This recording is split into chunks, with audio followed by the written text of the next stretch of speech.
The Arctic in 2D Inuit prints, drawings, paintings, and more, curated by Richard D. Mohr.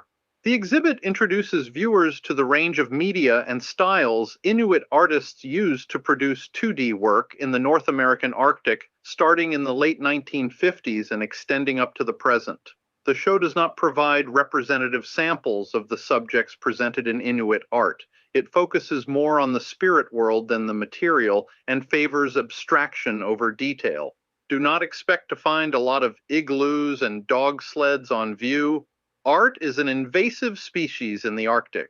Both the concept and practice of art, the production of objects collected and posed for beauty's sake rather than use, was introduced there by whites as the culmination of the soft forms of power by which the Inuit were colonized, funneled from living as hunters and gatherers out on the land into buyers and sellers in the cash economies of hovel-lined hamlets. First came the Hudson Bay Company, then Anglican presbyters, Catholic oblates, and their schools, followed by the Royal Canadian Mounted Police operating as a regulatory rather than a military force. And finally, yes, it came to that, arts organizers. Highlights of the show, Cape Dorset versus Baker Lake. The walls of the south end of the gallery contrast across the hallway the two major art-producing areas of the Central Arctic.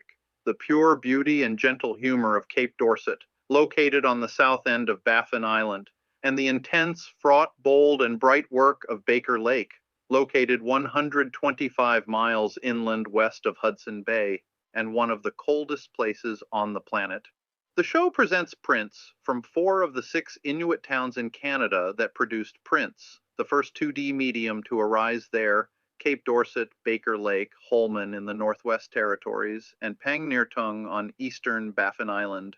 2 textiles, a representative sample of the duffel and floss wall hangings produced in several Inuit towns, and a non-representative, because abstract, tapestry from the one Inuit town to produce tapestries, Pangnirtung, several works by each of the 2 most intense of all Inuit artists.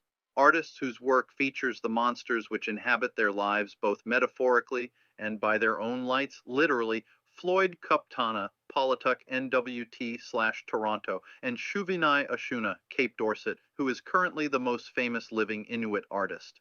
No works in the show are for sale.